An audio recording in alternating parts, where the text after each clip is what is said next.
And welcome to another Biddle. How is everyone? Good, good. All right. Doing good. Doing well. Excellent.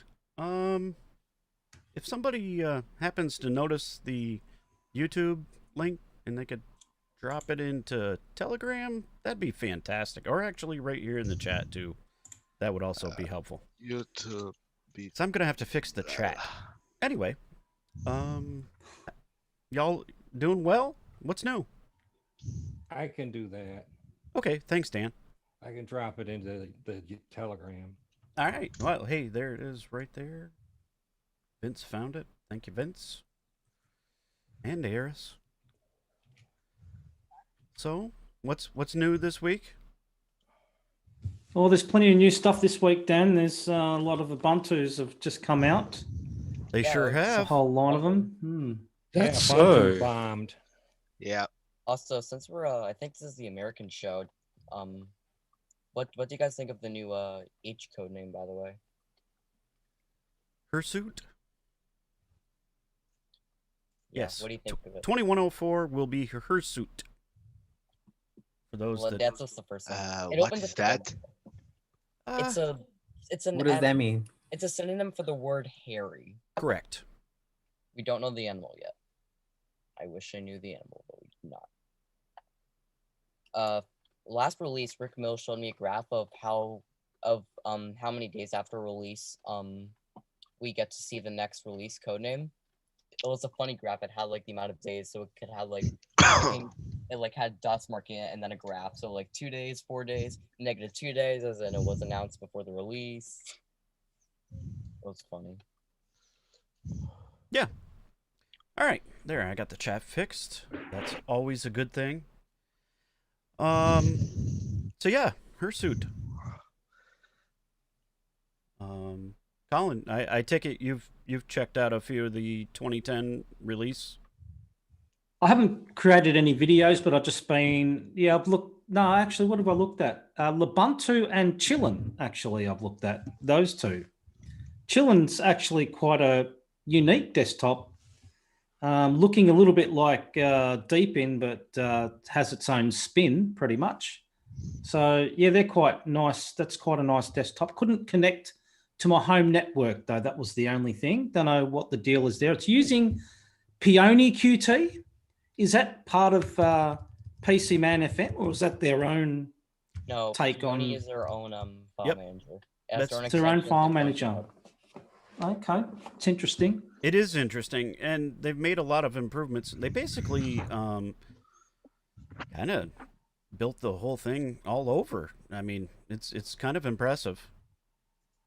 Yeah, it's quite a nice looking desktop, and functionality wise, it's not too bad either. Don't know if I could live in it, but I'm still trying it out. And Ubuntu as well, I tried out, and I suggest people have a look at that. That's looking quite nice too, I must say. A lot of improvements.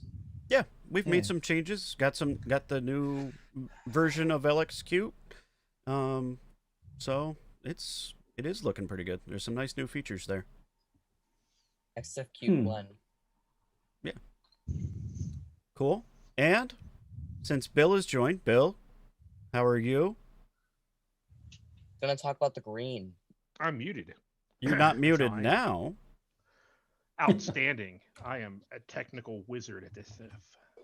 Well, since you are a technical wizard, Bill has some big news, honestly. Bill About is the release? well, that's big, but even bigger than that, Bill is now an Ubuntu member. Yay! Nice. So that's so Congratulations, Bill. What job did you give them? Oh, well, he gets... It's not what job I gave them. It's what jobs they'll give me in the future to do all kind of stuff to take up more of your time. It's it's like Dustin's not here, but Dustin, who's The also budgie guy? Yeah. Dustin. That's what I asked. Christ. What did they give you? Oh no! Like this is like everything comes out of my pocket. Nothing comes into my. Oh, you're pocket giving from it to them. Yeah. Yeah, Yeah, you they're- apply. He's a contributor.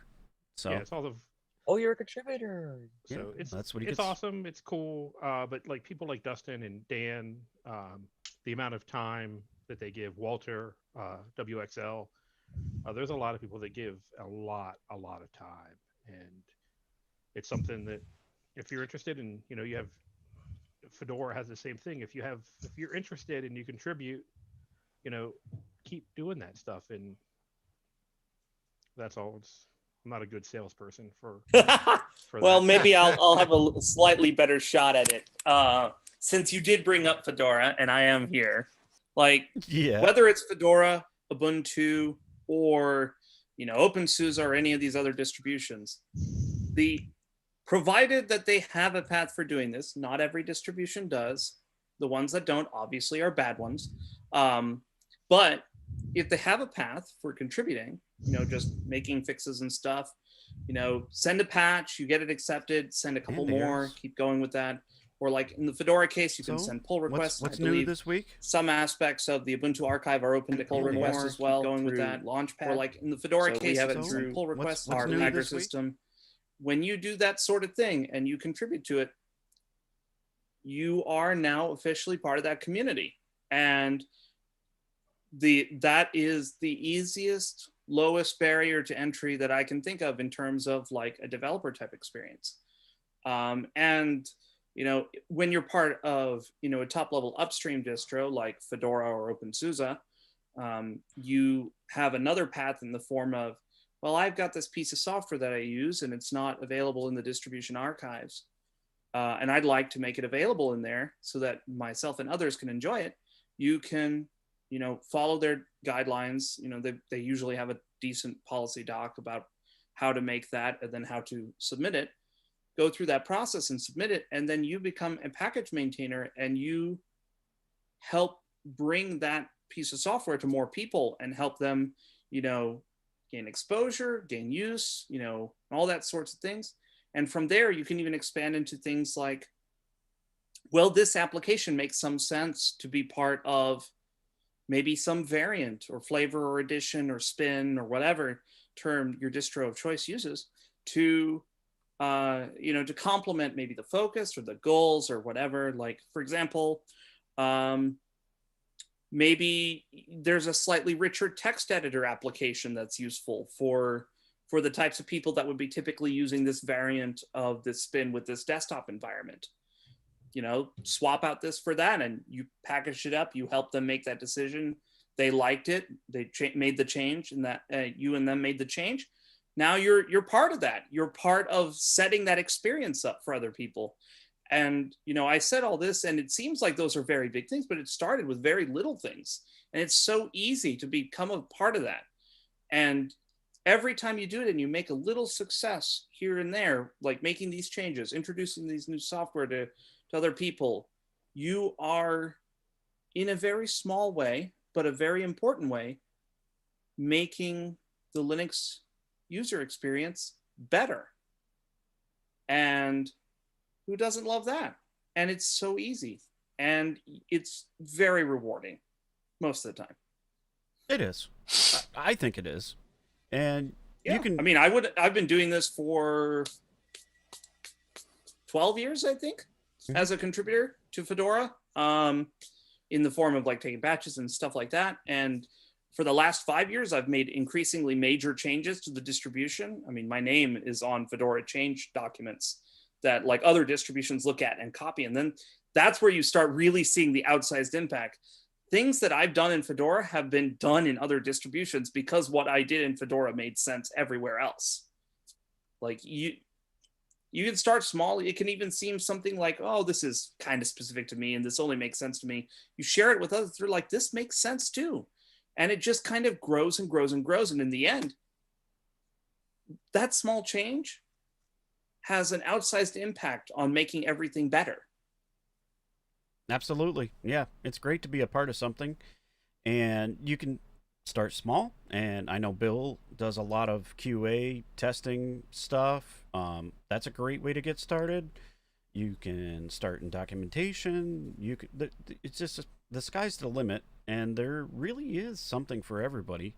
And since this crowd, for sure, we're all testing different things and submitting bug reports. Though I mean, all that helps. It starts small, work your way up. So I just wanted to w- add something to what Dan and Neil were saying. So when you start, you're going to start small. The longer you do it and the more you show your responsibility and your desire to be involved, the more stuff you will get. So don't think the first day you're going to get everything handed to you. It's a building experience. And when people learn what you do, who you are, you don't have to be the wizard of C++ or anything. You just show that you're trustworthy and responsible, and you stay in that community. You're going to get more and more and more, as much as you want, sometimes more than you might want. And Maybe. as an example, Big Pod um, has recently joined into the Mate community, and he's doing some CI builds. So there's a tremendous level of stuff. And Neil mentioned documentation, um, just making a small fix. Like, it doesn't have to be this major thing. You saw a bug, like it may be one misspelling or something's not translated right, especially translations. Translations are so hard, and there's such an opportunity to bring stuff. If you speak something other than English, it is such a great opportunity to get involved. So there's so many opportunities and so many roads, and it's not saying that you have to, oh, I'm just going to go down and I'm only going to do Fedora. You can work on Fedora. You can work on SUSE. You can work on Ubuntu, Debian. You don't need to be, this is all I do. This is all I can do. Everything is open to you. And it's just an awesome opportunity. So, and thank you, Dan, for, putting me on the spot, like I said.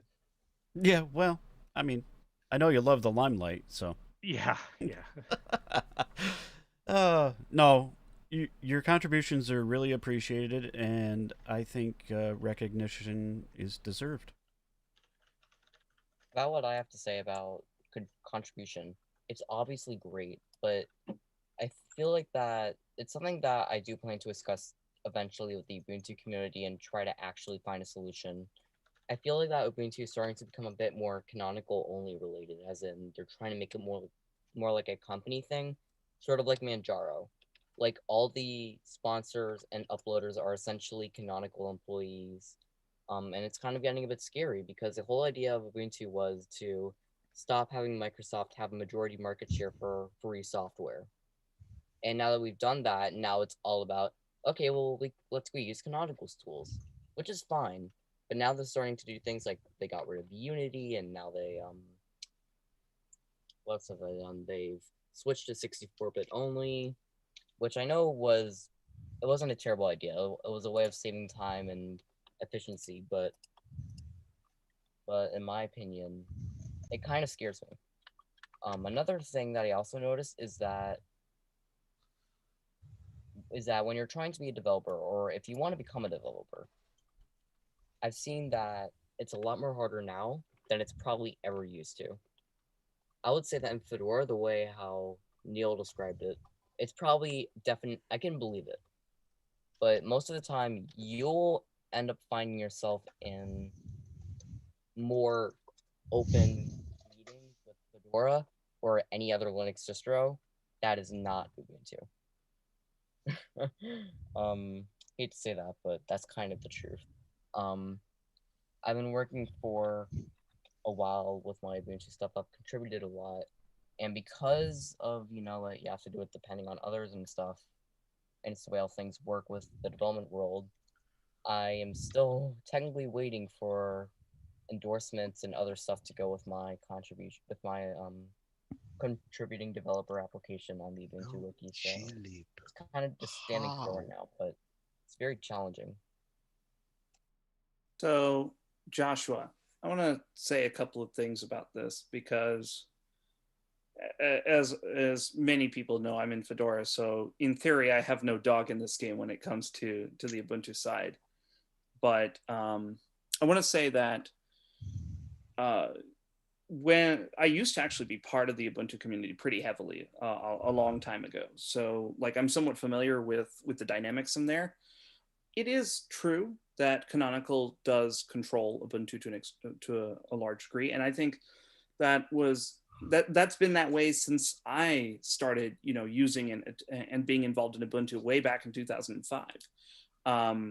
But one thing that I think they're a little less clear about these days that they were back then was they've never intended for Ubuntu to be the place you contributed to. The original intent around Ubuntu was to make it possible for people to see what's coming in the next Debian faster in a much more user-friendly way. That was the original intent was, Debian Linux for, the average person. Because Debian was really hard to get with and still is hard to deal with in some cases.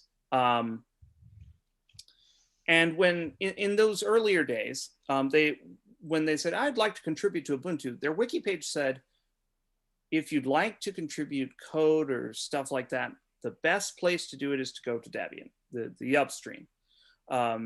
Whether that was sound advice or not is debatable, but like the underlying philosophy is that Ubuntu is essentially an opinionated variant of Debian. And this shows in how the development process of Ubuntu flavors work. Like up until a freeze point, which is I think like 3 months into the process or something like that, they're just mass importing from Debian, just constantly. They're mass importing from Debian until they hit the freeze point, and then they do some stabilization work to make it ready for release. And this is how they're able to do time-based releases, because in effect, a lot of the work that goes into an Ubuntu release actually happens in Debian. Now, putting that aside a little bit, your comment about how it's harder now to be an open source developer than it was in the past, or an open source contributor. I think that's both true and false to some degree. The problems that we have today are way more complicated than they were 10 years ago. That part I will definitely agree with, because we've solved a lot of the low-hanging fruit problems. I think we can argue that, I think it's not an argument now that, getting your display resolution to work automatically is a thing that we've all solved like a billion times over and nobody has to worry about it anymore. But by that token, there are new different types of problems that need to be solved. So for example, something that many people might think is difficult, but might actually be simple to do is, well, the visual style looks wonky. Like there's something like some decisions from the past don't make sense now. And so maybe something like we got to restyle the colors, or maybe we need to rethink the visual style in general. Those are not hard problems in the sort of technical difficulty. Those are problems in which, it requires people to sit down, think, and communicate and coordinate and figure out what needs to be done. A lot of the problems we have now are really spit and shine kind of issues. There are very little foundational issues that we have left in terms of the Linux platform stack. Arguably, the only really remaining ones are in storage layer and in the display stack. And the display stack is in midst of a transition from the X11 protocol to the Wayland one for various implementations and all kinds of roughness going on around that. But it's in the midst of that transition. And there's a huge lot of problems to solve around that. And there's both large and small ones. In the storage stack, like in Fedora, I've made the change to Btrfs for Fedora 33. Ubuntu is going down its own interesting path. I'm not going to say too much more about that, but the idea is that there's an attempt to try to improve the experience at a foundational level to start supporting new user experiences. How do you support people for being able to do things like, well, it's a good idea to take backups. How do I do that safely, automatically, and properly? It's a good idea to be able to roll back and go forward and things like that. How do I do that? These are now user experience problems, and those are a different kind of problem. And I think those are the problems that, while they seem hard at first, a lot of times they wind up being simple solutions. It just requires, a little bit more communication and a little bit more thought up front, but they're not technically difficult in a lot of cases. And that's something I think a lot of people don't see when they start looking at all the things that are left on the table to bring the desktop Linux platform up to the top. And your last bit about Canonical being like killing Unity, going to 64-bit only, and things like that. The thing is, there are certain things that we can't avoid. The first thing we can't avoid is that in 2038, all 32-bit applications will stop working properly because time will not work correctly because of the overflow. The 32-bit time integer, there are ways to work around this, and they're hacky and horrible, but essentially the Y2K38 issue is very similar to the one that happened for that because of the hard work of a lot of people didn't actually become a reality for the Y2K problem. We have the same problem with Y2K38. We also have things like larger memory issues. We have lots of other kinds of just weird problems that are hanging off that precipice for the 32-bit stuff. And Linux is in an advantage compared to Windows and Mac OS, and even Mac OS has already done this, but has an advantage over Windows in that the general expectation is your software is free and open source, which means you can rebuild, patch, and fix things. That is immensely powerful and an immensely easier way to deal with the problem than what Windows did, which was didn't deal with it, and they're just kind of praying. And what macOS did, which is just say, well, we're just going to run all of you off a cliff. Yeah, we have advantages in our platform that we should take advantage of. And that also means we can move forward to newer platforms and newer technologies more easily. And the other bit about Canonical focused on the cloud, I don't think you want Canonical to go bankrupt. Right. I don't think anybody wants Canonical to go bankrupt. And yeah, I support the idea of like having snaps and all that. It's just I feel like that it's not even snaps. Snaps are not part of this Right. this whole strategy thing. Snaps are a technical aspect to accomplish this goal, but the real meat and potatoes of this issue is Canonical is essentially taking a page from SUSE and Red Hat. So a lot of people don't know this, but Red Hat cares a lot about the Linux desktop, as does SUSE. However, they don't stick their revenue on it. They don't stick their profits on it. What they do is they build a successful business with other ventures. So Red Hat OpenShift container platform, Red Hat Enterprise Linux, SUSE Manager, Rancher, and things like this. Those bring in lots of money and lots of scale and lots of, profit to allow them to take some of that money and reinvest it proportionally back into other areas of the Linux platform.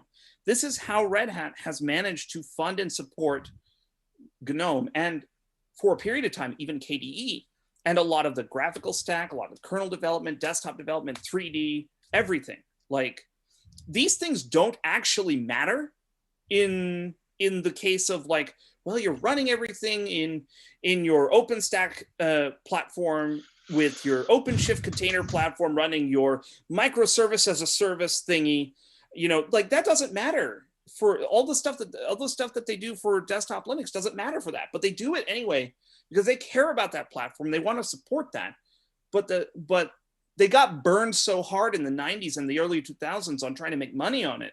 And Canonical has sort of reinforced this inability to support itself in that way with its attempts over the past decade. They're pivoting so that they don't die. And so that's, and maybe the way they're pivoting is something I don't necessarily fully agree with. I certainly don't fully agree with the approaches of all three companies of how they deal with things. But I recognize that they're doing this so that they don't go out of business. And in the grand scheme of things, them going out of business would seriously kill the future of the Linux desktop, because all of these companies are the ones that are actually putting the money to hire the developers to, keep working on this. Because without that, how are we going to evolve? How are we going to move forward? Like even Dan Simmons works for, his employer who doesn't do anything on the Linux desktop. And the other guy whose name escapes me right now, who works for Altispeed, his job is not Ubuntu. And so that's sort of but they're all doing it and sponsoring development for these things because they recognize that it matters even if they can't directly fund from it. Absolutely. Hopefully that makes that clearer. Yeah, I'm sorry I led you on this whole conversation, but I can't agree. We do need Canonical to be safe, but I just think that they need to make it a little bit more open than it already is. The way how it works is fine, how it syncs everything with Debian, but it just needs some improvement. I mean, if my I may, personal opinion on this is that they should actually stop sourcing from Debian and just and do it on their own as a master branch, Yeah. because my personal opinion is that Ubuntu is actually being hurt more by Debian than being helped by it at this point. Like if you look at the 2,500 source packages that are part of Ubuntu main, almost all of them are now modified by Ubuntu. There are very few of them, I think less than 10% that are left alone when imported from Debian. So those, what's it called? Those fixes, those are bug fixes that already happened upstream, and then they're put into the release, but after freezes. Those are called they're called stable release updates. So that's what. Yep, SRUs. that's it, yeah. Go ahead, Big Pod. You got your hand up. If I may, first of all, Joshua, it is kind of hard to get into the open source community. Like anywhere, you need to first prove yourself. You need to make a name. That is a part of why you might not be welcome at start, but sooner or later you will become more welcome and more welcome. It's like everywhere. If you do anything, you're not at the first day right away. Hello, help us. Hello. It doesn't go that way. First, you must prove yourself. And it can be a little bit of a long road. Yeah. It doesn't happen immediately. 6, 12, couple years. I mean, it just grows, and you got to be patient. That's all.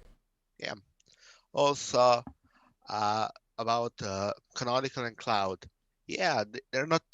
They need to make money, so they think the cloud is the future. So they pivoted mainly to that, and through that, yes, they work heavily on the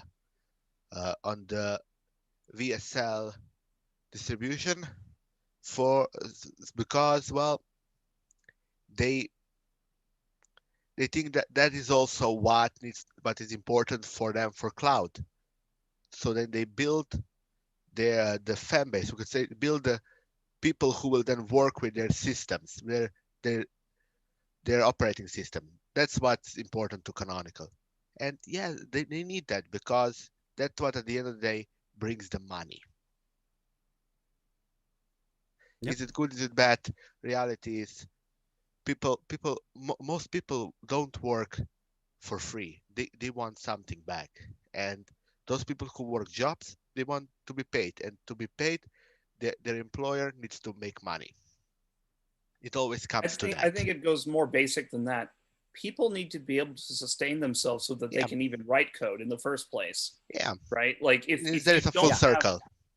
If you don't have food and water and a place to live and the ability to afford an internet connection, I don't think it matters. You're not going to be able to do much of anything. I mean, you might not even be alive, which is like, so it's a matter of like, what is the least bad option here? Right. And like, while I may not necessarily agree with everything that all of these companies do, I certainly disagree more often than not when it comes to some of what Canonical does, just personally.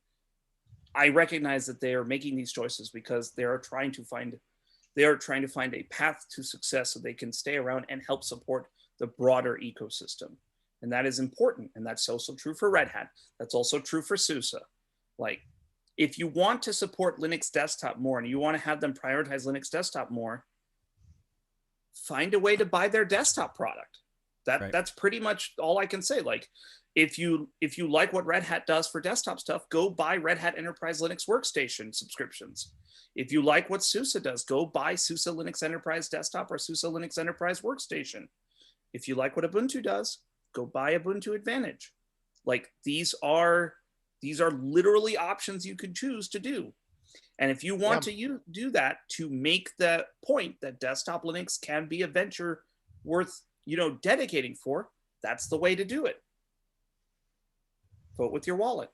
Yep. That's what I Yeah. tell everyone. That's the end. What you have to do, because if we want anything to be money to be put into Linux desktop serious money, we the users first need to put some money into the game, so they see it is worth putting money and putting some cost behind it. So it goes full circle again. It's all circle. I agree. Can't afford to buy the Linux, at least give them a small donation. Yep. A lot of ways to support. I see. Yeah, go ahead, Swift. Yeah, I think I have something to say on that when it comes to your basic needs being taken care of. If you're worried about food, if you're worried about a decent place to live, and then the internet's a certain cost. In certain areas, you only have one person to really pick for your internet service, and so that price is kind of going to be a certain amount. You know, those things have to be taken care of before you have the time luxury to really contribute in any meaningful way, I would say. And having been in the position of being this guy that was completely broken, getting into the world of Linux, I know what that's like, to try to take care of the basics, and then you're trying to eke out, well, at the same time learning this new operating system, learning how this functions, and learning about the community and what programs I really like and want to use. And so what I appreciate overall is that open source software allows even a broke person to kind of come in and learn. You already have your Office suite. You already have media players available. None of this stuff that you have to put out necessarily money for per se. And I think that's amazing. At the same time, if a person does get into a better position, well, now they can start thinking, well, what programs have been helping me over time? And what can I give them to try to help them so that their developers can put food on their table and clothes on their back and be able to sustain themselves so they can keep on working on the great software when it's a situation where we can't do it ourselves. Yep. I think that we should probably move on here, but I think that we will eventually figure this out, but it's all a matter of making sure that we're all safe and healthy, because life comes first. And the only other thing I'm going to talk about before I be quiet is that later go check my Twitter at its rolls, because I might have just installed some GNOME extensions, built the Ubuntu wallpapers and the root theme, and then I kind of made a cursed image of Ubuntu with a Fedora base. So you should go check that out. I also colorized it, the theme, so it's blue too. I think it's kind of a cool idea to say that you can use Ubuntu on an RPM base. That's actually a good idea for Canonical, actually. So I suggest you check that out, and I might even make a script to do it for you. Oh man, hopes and dreams there. I have many a times wondered, what would it be like if that actually happened? That if Canonical, rebased from Debian to Fedora. Well, they don't have to debate. They don't have to switch bases. They can just have an edition that's Debian based and one that's Fedora based. Holy crap, that would be a lot of work to do. Maintaining two parallel bases is not as hellish as you think. Not gonna happen. It's not as hellish. It's not. Not with the way that until we get to the stable release updates where other guests have to start packaging, everything will be okay. It isn't just that. No, it's Canonical is a enterprise, so they want, because they work for, they in the end want enterprise customers. They want their operating system to be polished to the T, and so that's quite some hours of work, and two different bases would be a problem. There's certification requirements, there's source guarantees, there's integrity guarantees, reproducibility requirements. Ubuntu would not be importing all of Debian all the time if they didn't have a reason to do it, because trust me, nobody likes fixing Debian all the time. it is not a desirable task to have to do. But they have to do it in order to have the confidence and the guarantee that they can support customers in very, very strict environments in the way that matters. Like you can't do, a certification that says, hey, I meet all these security requirements if you can't change all the crypto libraries. Like, you have to be able to do that. And so, like, if Canonical were doing shallow rebuilds and stuff like that, then sure, maybe that could be fine. But they make very important, massive changes to the base. And so if they were going to rebase from Debian to Fedora in this theoretical world where they would do that, or even OpenSUSE, which might be slightly more realistic than never, then it would require them to essentially adapt their infrastructure to be able to mass import everything and then manage that churn afterwards, because they need to have some kind of guarantee that they understand the code base they're shipping. That's why all three major vendors maintain internal full code bases of their entire distribution. Yep. Could it be, though, that Ubuntu continue to be based on Debian is because they want to continue to upstream the support to Debian, or the changes they make, or the benefits of that? Because I think I have heard Mark Shuttleworth attest to his admiration of Debian, and that's why he started Ubuntu in the first place, to be based on Debian. Well, for sure. And I will say, like, a lot of the Ubuntu developers really do a lot of contributions upstream to Debian. Yeah. Like, and that's, so they contribute upstream, they end up downstream.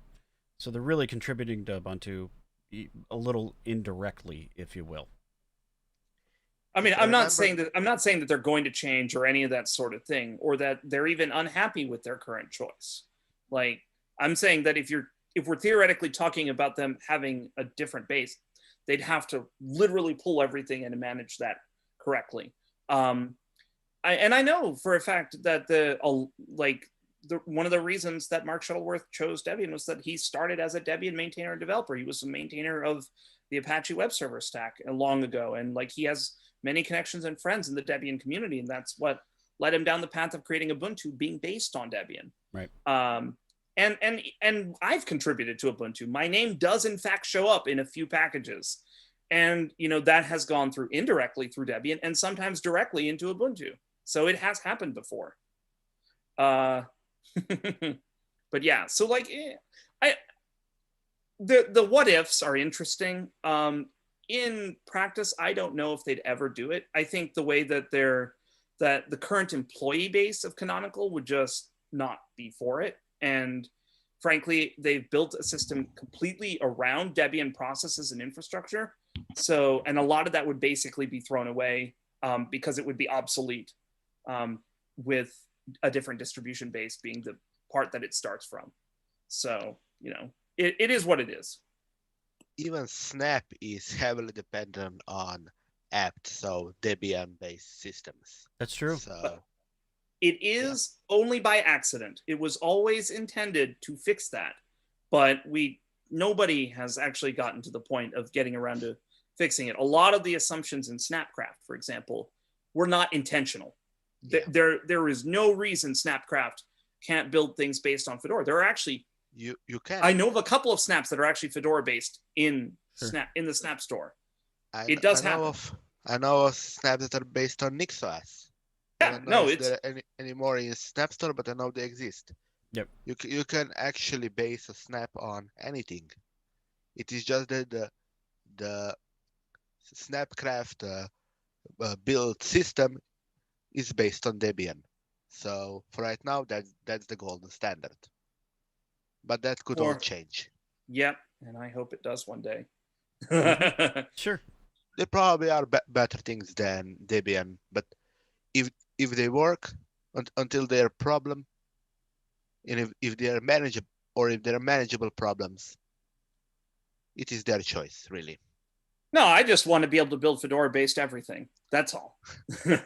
And I want to build everything based on Ubuntu. Okay, that's fine. All right. Well, nobody else has any other news. We'll move into our app list that we've been If I may, discussing. Go ahead. I have a little bit of something. You said app list, I remember. Edge browser is now available for Linux. It sure is. At least the development version. Yeah. Yep. Mainly targeted for developers. So Yep. it has the improvements the Edge for Windows and Mac has for their development tools, which are quite great. They are. I've been testing it a little bit. I'm sure you have too, Big Pod. Yeah. Um, It's my main browser, both on Windows and Linux. Wow. Okay. That's high praise. That moved up quick.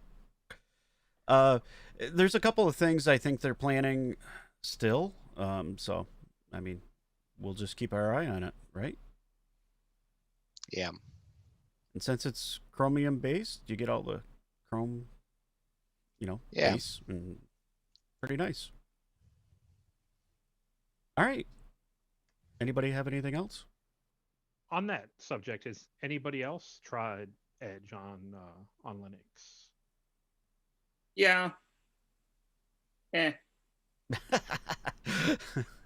One nice thing, so I work for a company and we use Microsoft products, and one nice thing is one-click install for Outlook on the web. When you go there, so it's kind of handy, and it turns Outlook into its own, application, if you will, like a web app. It's pretty nice. It's a PWA then. Right. Yeah, the OWA, the Outlook web app. It's based on Progressive Web Apps framework for web applications, and those work pretty great. Yeah. Yep. Alrighty. Where did we leave off? I think we left off with. I think we're up to sound and video, to be honest. Yep, sound and video. That's where we are. Yeah. So, a couple examples on the list. We got VLC, Pulse, Mixer, Lollipop, Audacious, Spotify. What is everybody using for their sound and video stuff?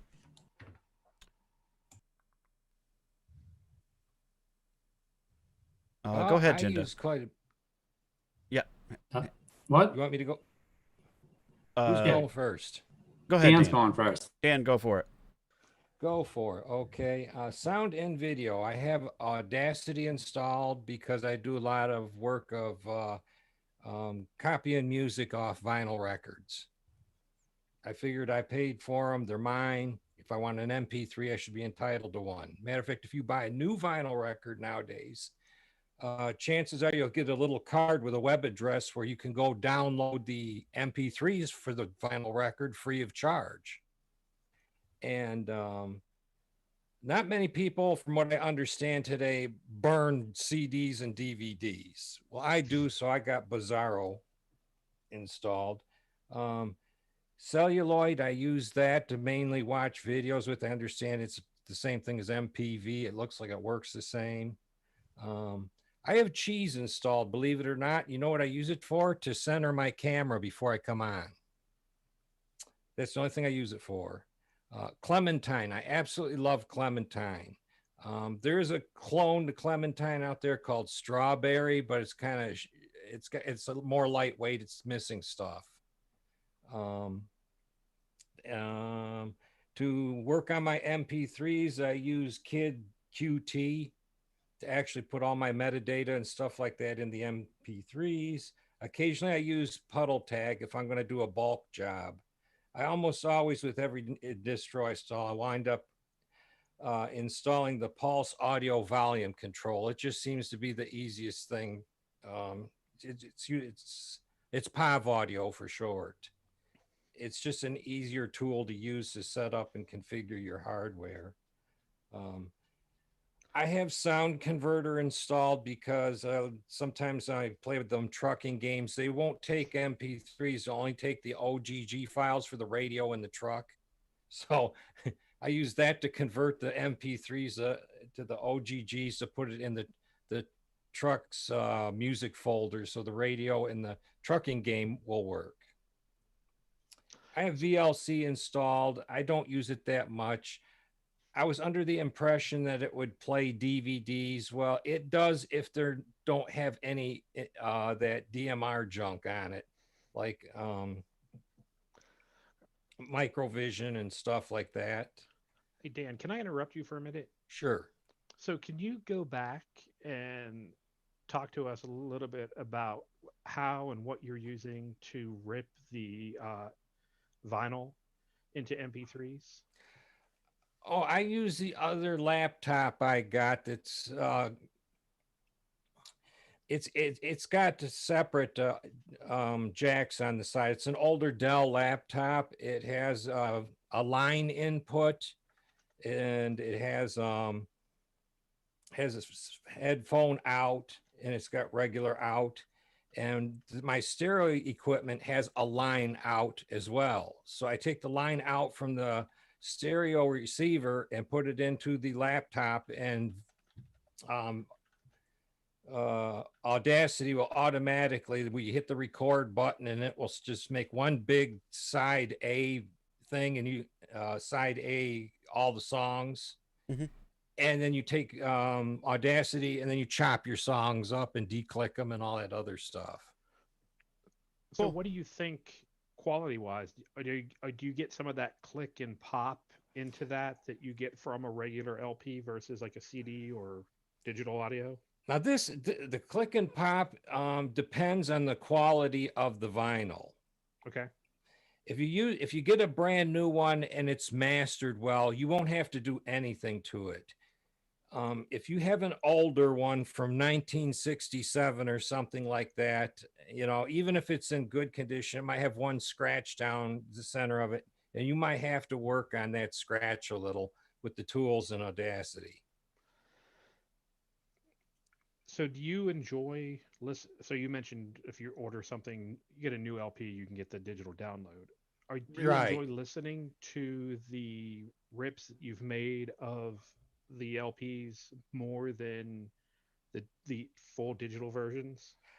Well, it makes it kind of versatile for me because I have a motor vehicle. I have a truck outside that actually has a USB port that looks like a cigarette lighter port. It's round with a plastic cap. And I didn't even know it was there when I bought the truck. My cousin's wife found it. They thought for the longest time, I thought it was just two cigarette lighter holes, the passenger side and driver's side one, until she opened the cap on it. So she ran in the house and got a USB stick and plugged it in it. And lo and behold, the thing will play music right off a USB stick, and it's filed just like a Linux filing system. Oh, that's pretty cool. Right on the screen, man. It shows a tree with all your song folders and stuff like that. Nice. So that's what I use the MP3s for a lot. Makes sense. It makes the vinyl records portable. Sure, makes sense. Yeah, taking a record player in a truck with you is kind of, you need it's kind of to do that. Every bump, you'll know. Yeah. Sorry to interrupt your train of thought about the apps, but I just kind of wanted to get a little bit. There are times when I have a vinyl record that I really like, and I listen to it in the house and stuff like that, but it's not good enough to even make an MP3.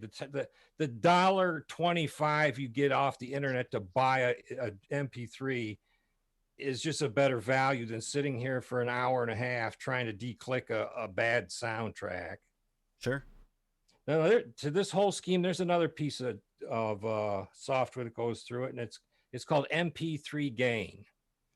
Now, on the Ubuntu Debian side, with Ubuntu, you just get MP3 Gain. But if you're working with Debian, there's what's called WX MP3 Gain, and that's the GUI version. Okay. You have to install the MP3 Gain the terminal version first, but the WX is another package you put in to give it GUI. If you are in an Arch-based system, it's called Easy MP3 Gain. You got to install it the same way. You got to put the MP3 Gain in first for the underlying terminal use, and then you put the package in that gives it the GUI. Mhm. And like I said, back to VLC, I have it installed, but it just doesn't seem to play DVDs that have encryption on them. If they're Right. not encrypted, it'll play them. However, here's the weird thing. Another thing. Well, anyway, installed. not to derail you too much, Dan, but if you had to pick one audio player application, what would it be? One player? Sure, yeah. Clementine. Clementine's your top choice? That's the one I go to for playing audio all the time, as far as on the computer. Sure, yeah. But for some reason, Make MKV will actually get you the thing you want to watch off your DVD on your computer decrypted. It's kind of weird that that'll do that, but they didn't build it into VLC. And that's my rundown of all the applications and what I do with them. Mm-hmm. Okay. I have Simple Screen and Recorder installed too, but I don't use that all that much because that's kind of melding into our next category, I guess, is where I was going with that. That's audio video editing and utilities. So yes, I don't do any audio or video work whatsoever, really. But so if you're messing with audio, yeah, you're going to have some other guys in here going to lean more towards the video because they're YouTubers. Sure. All right. Thanks, Dan. Yeah, thank you very much, Dan. I appreciated the stuff about the LP stuff a lot. Absolutely. Jinda, go right ahead. You got your hand up. Oh, thanks, Dan. Okay. Oh, well, sorry. Thanks, both Dans. I use Clementine most 99% of the time for music. Lollipop, it didn't find my whole collection. It stopped responding. I forget when it stopped. Somewhere, I don't know, whatever. For video, I usually use VLC. The only other thing that I've used in the past, but I don't have a TV card anymore, would have been Caffeine. If you do have a TV card and you want to get one and run a television on your computer like I used to do, Caffeine seems to be the best one. But those are my 3 hits. All right. Thanks, guys. Thanks, Jinda. Big Pod, go ahead. Well, I used to use all different applications for video and music viewing or listening, but now I set myself around VLC and Spotify for their respective usages. And since Spotify became available in my country, I started using it, and it is pretty great. So I stick to it now. Yeah. I think actually before we finish, we're going to maybe talk about something that's occurring with audio video that happened this week. But before we get to that, Dave, Mr. Dreaming Wolf, sir, it has been a while since I have got to see you. So how are you? And what can you tell us about your favorite audio video players? It's been a while because the internet connections in my truck tend to be really bad sometimes. But audio visual for me is simple. Podcasts are Pocket Casts, music is Lollipop, and video is VLC. I'm very basic in that I usually spend most of my time doing stuff other than watching movies or listening to music. So that's completely understandable.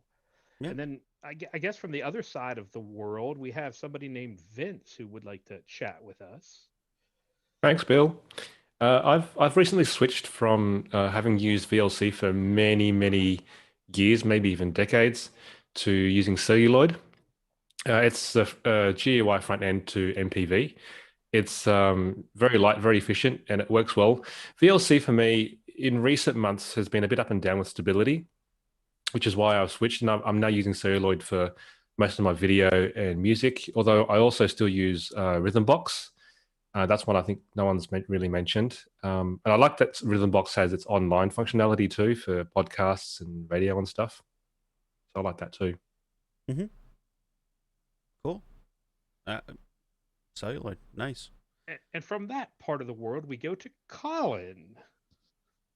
Yeah, there must be something to do with the down under, because I use celluloid as well. I find that quite good for audio and video. So I use it for both. If I'm doing the old school thing and trying out DVDs and that, I quite often find that VLC is the best to play DVDs from a DVD player. Quite often you find that that doesn't work with other things. So, but yeah, celluloid definitely I'm using at the moment. Yep. Cool. So do you get better audio quality listening to Men at Work from any of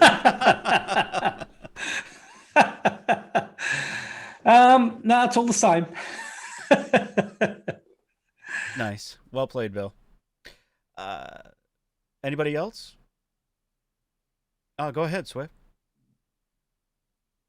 Yeah, I've been using VLC since the beginning. I've also used celluloid on Linux Mint, and I'm trying to think what else have I used. I've also used MPV, of course, and it's been pretty cool using those. It's funny when cheese was mentioned, because I actually used to play around with cheese and found it quite cheesy. So I'm curious as to whether or not it's gotten any better. I mean, I haven't messed with it really in a good 8. The only thing it's good for is to set up Oh your God, camera. it was like go. And oh, okay, well that's cool. And so I've been using those things and found that they've done everything that I needed to do. And I have Audacity. I actually recorded my first recording on Audacity, a little short little thing, a couple days ago, and that worked out pretty well. So I'm still kind of getting used to using different programs for more than just listening to music or playing my videos and stuff. So it's going to be interesting actually learning how to use more programs over time. What's your number one thing you think, Swift? VLC is definitely my number one. I do like celluloid. I have used Rhythm Box, by the way, but VLC I would have to. Okay. Neil, go ahead. So for me, I've historically used Amarok for my audio stuff, and since I occasionally do watch videos or stuff, like either Dragon or VLC, mostly VLC because it's nicer and supports more stuff.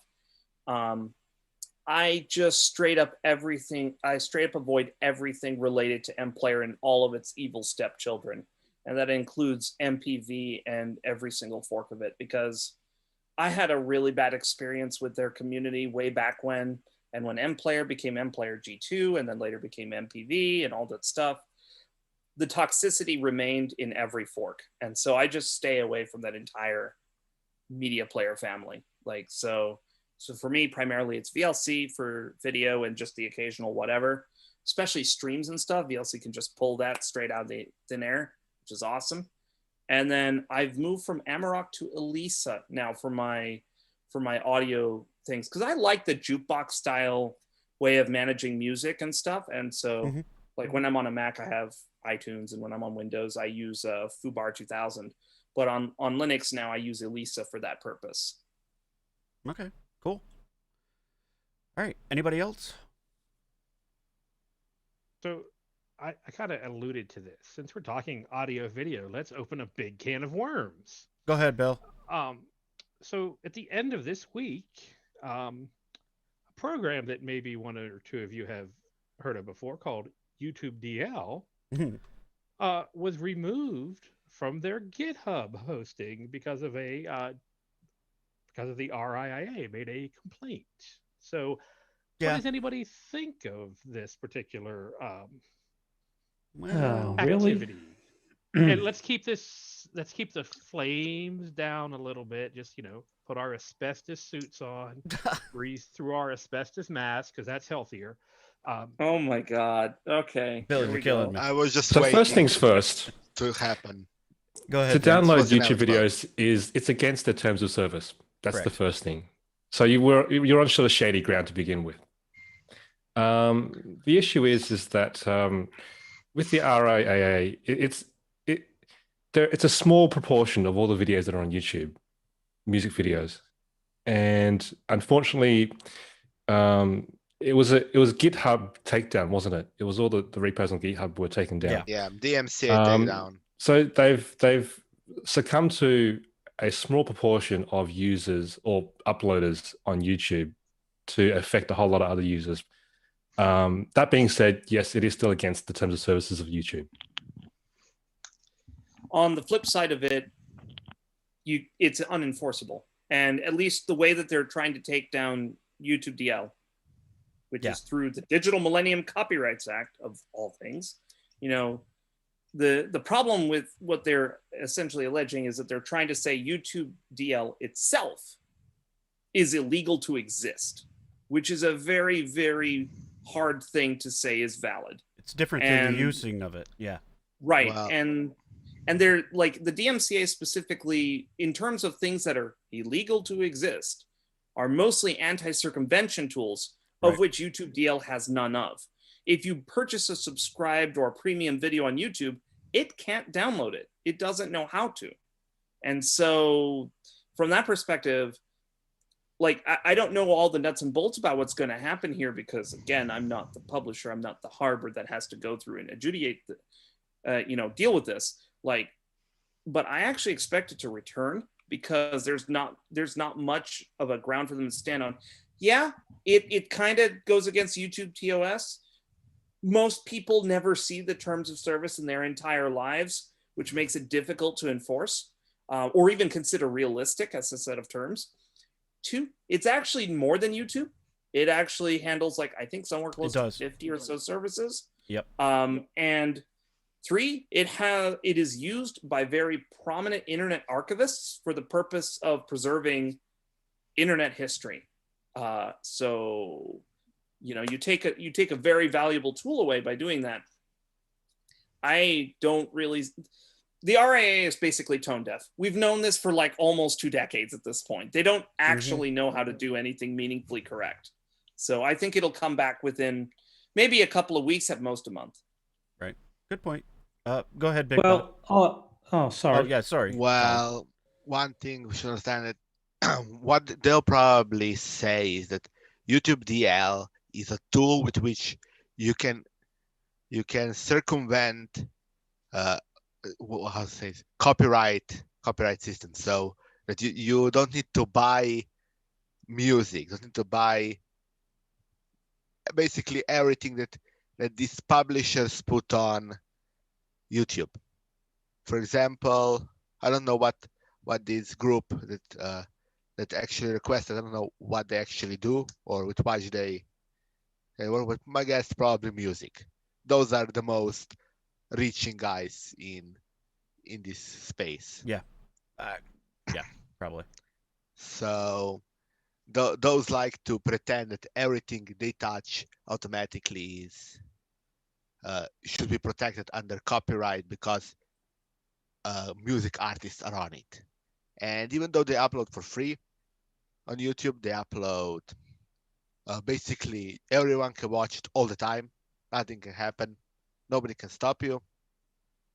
They want us to protect their clients or the people they represent from being illegally, who would say illegally or not, basically people copying their work and then maybe using it in a public manner or something like that. So technically they have a case. That would be my guess, and I'm not someone who deals with legal stuff, but my guess they would have a case for a DMCA takedown if they go that route, because it is a tool for copyright infringement. Yeah, we'll see what happens. Colin, you want to get in here real quick? Yeah, I was going to say I keep all the videos that I upload to YouTube. I keep locally on my disk because I like to keep my finished YouTube videos. I've lost a couple of them and actually downloaded them with YouTube DL. Sure. So that's come in handy for me. So that it's a good tool for that. If that ever happens, sometimes things go wrong. And yeah, I don't know if people are downloading music. I don't see a problem with that if they're not making money off it, because you can watch music on YouTube anyway. So if you just, if you're offline or something, you can listen to it without having internet connection. But it is against terms of service, I suppose. But I don't think it's a problem if you're not making money from it. If you're not putting it out there in the space of public, I don't think you're breaking any rules. I wouldn't think, but like Vince said, it's against the terms of service, isn't it? Well, yeah. So some of them have advertisements, and I guess you're sort of circumventing the advertisements, right? By just downloading. So, and that's how they make their money. So, I mean, it makes sense, right? Well, I think they're pushing YouTube Red too, aren't they? They're pushing that. They are quite a fair bit now. So, and that's why the advertising changed on YouTube, and you get advertising at the start. You can't skip ads. You get ads in the middle. That's what they're pushing now, isn't it? So, Funny thing is, it wasn't YouTube who requested. If YouTube would even care, or it would be on their radar enough of a problem for them if they would actually request it. It is against their terms of service, but they didn't. So that kind of makes me think either they don't think it's a big enough problem, or they think it's too much of a hassle. They might be liking the attention right now, right? Well, who uploads these songs anyway? I mean, why can people upload?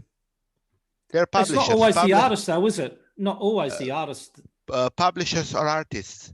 Most likely you'll see them on artists' YouTube channels or other publishers' YouTube channels. Right. That's what most artists here do in my region of the world.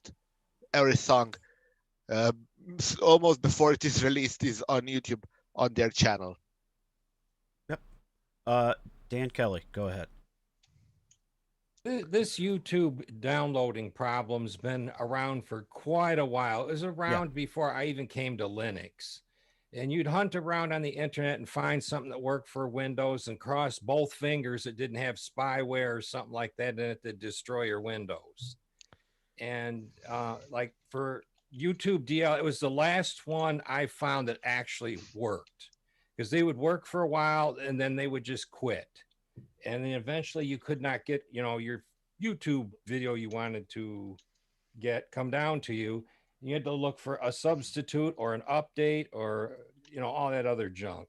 And as far as the music on YouTube goes, I look at a lot of YouTube music videos, and usually the ones that have official video next to them are licensed by a publisher. And then the ones that are just people put together a video with some music, there's tons of them out there, and YouTube don't take them down. And that they don't have permission to put the music up. Mm-hmm. And I don't, I for the life of me, I can't figure out how they get around the copyright strikes. It's just a matter of time. They don't get, the way that it works is that if you include something that you didn't get licensed for already, YouTube will notify the rights holder that this has been used. The rights holder actually chooses what happens next. Yeah. They can give you a strike. They can say you get either part or none of the money, or the video must be taken down, or something else. Like, there's a bunch of options for them. I forget what they all are, but basically, it's completely at the whim of the rights holder. Yeah. In the meantime, YouTube's running it with commercials in it, making money themselves. Yeah. YouTube basically made a deal with these publishers that they can actually take control of the video, or more or less take control of the advertisement on video. So they don't have to deal with the messy DMCA takedowns most of the time, because otherwise everything would then most likely fall onto YouTube. It will be YouTube's fault. They allow that. That's why they made the deals with the publishers, and that's how Content ID system works. So as Neil said, basically they get automatically notified that there is music or their video is being used, and then they get a choice. They can send you a DMCA takedown, or what is known as copyright strike in YouTube world, or they can take partial or full monetary value of your video. That's what basically. really Yeah. befuddles me, is because every YouTuber I know and watch is afraid of getting a copyright strike. And 3 strikes, you're not out. yeah. And yet I see all these other videos. I know darn well that people don't have rights to them, and they're throwing them up on YouTube, and they go right into the search algorithm. Yeah. Dave, It all depends on copyright owner, what he chooses to do. All of them. Yeah, because they get to just do, they want get to make the partial money. choice. They get Yeah. to make the choice on an individual video basis. Yep. Yeah. Most of them just automatically give me the money and that's it. Because it is something to get money on. Yeah, I just wanted to talk about this a little bit so I had a better understanding on what I was watching. Right. Dave, you got your hand up. Go ahead. Call me crazy, but does anybody really think that even though the GitHub sites got taken down, that it's not going to pop up somewhere else really soon? And it's already available on a lot of the, shall we say, hoist the Jolly Roger flag sites. Yeah, well, Dave, I'll call you and- crazy, but this particular instance, I don't think you are. I think, yeah, they're going to find a way around it. It's going to get hosted somewhere else. It's just going to be all over. And the attention is going to make it, all that much more prevalent, honestly. So The larger conversation. considering, that this causes- every system I run has like a permanent Jolly Roger flag, flying in the breeze. Sure. I don't understand why, people would get really that upset about it. Because the larger conversation that this causes is, does it make sense for free software and open source software to live on GitHub? Does it make sense for it to live on GitLab.com? Does it make sense for it to live on SourceForge.net?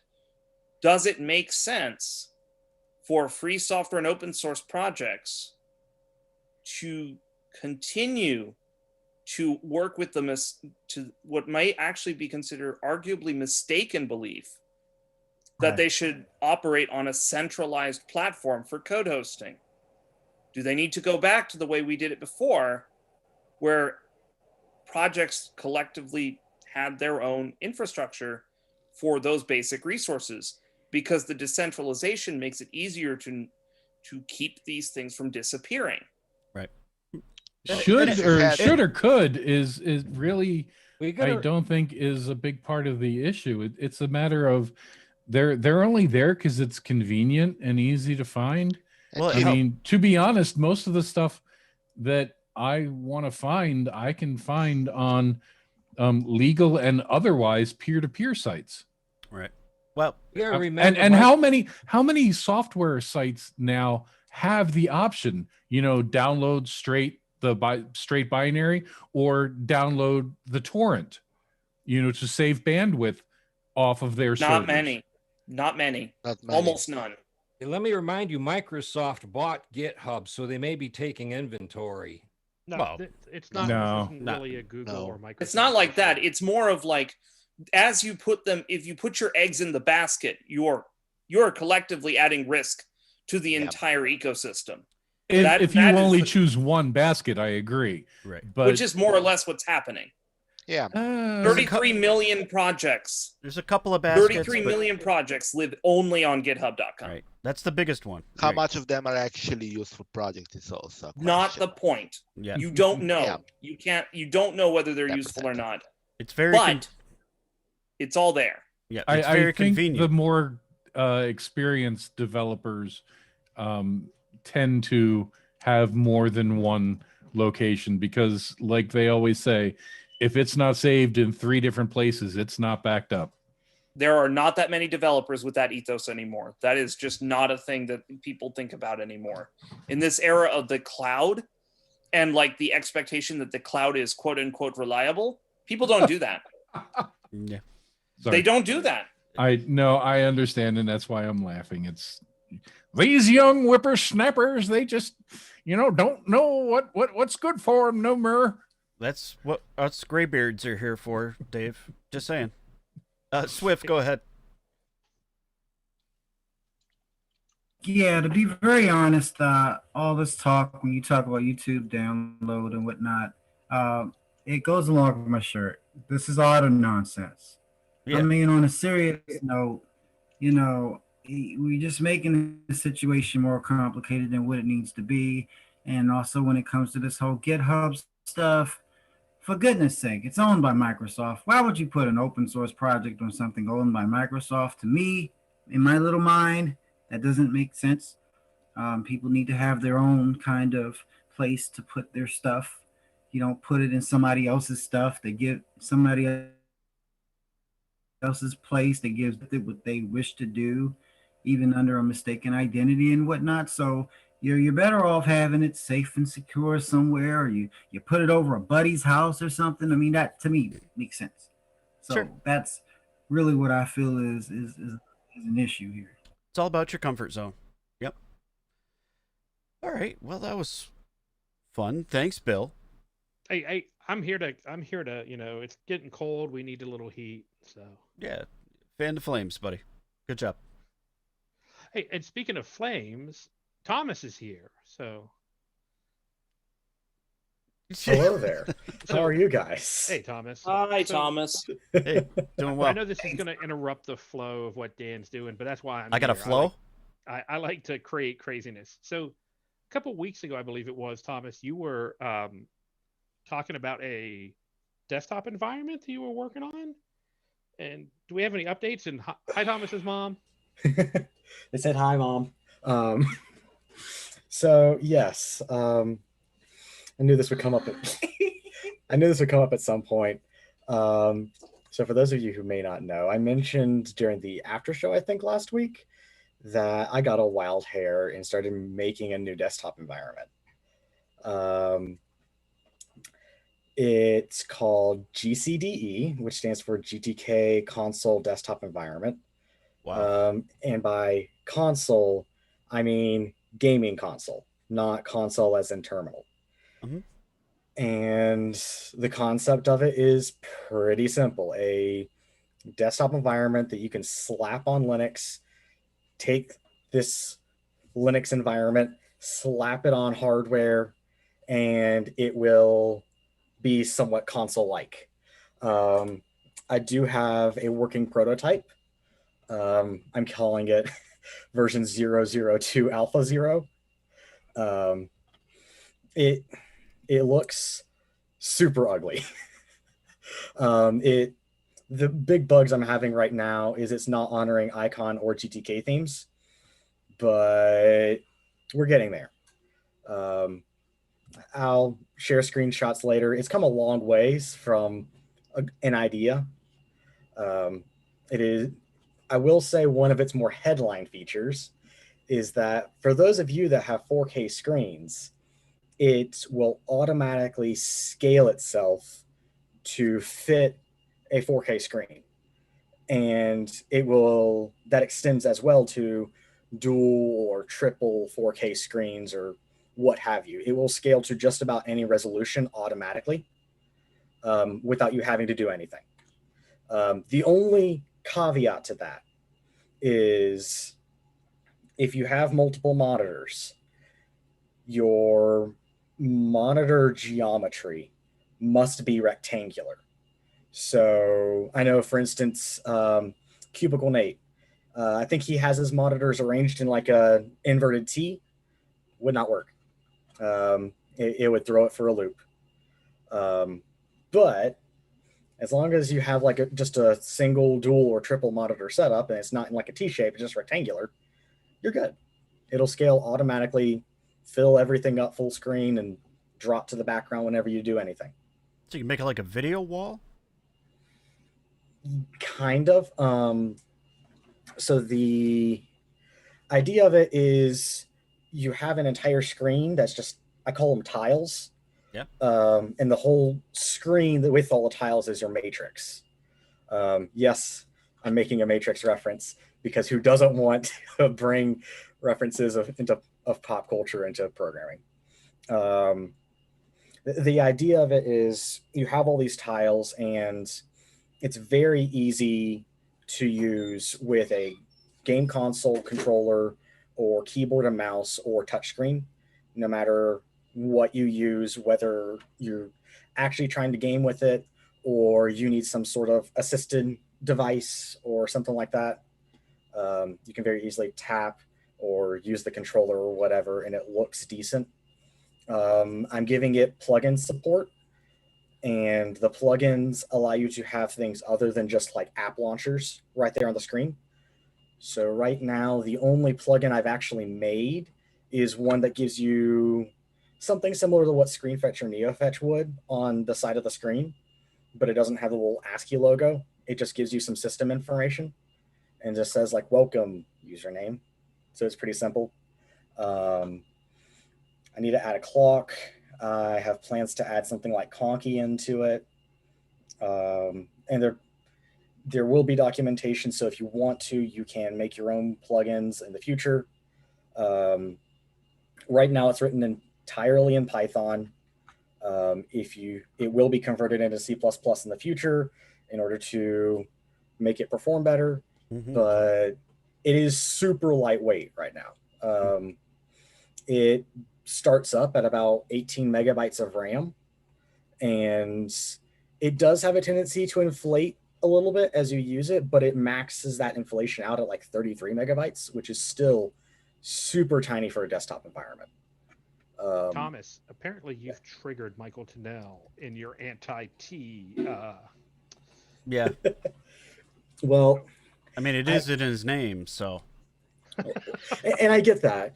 And my defense for this is that most games don't support multi-monitor very well. They'll do one monitor or three monitors.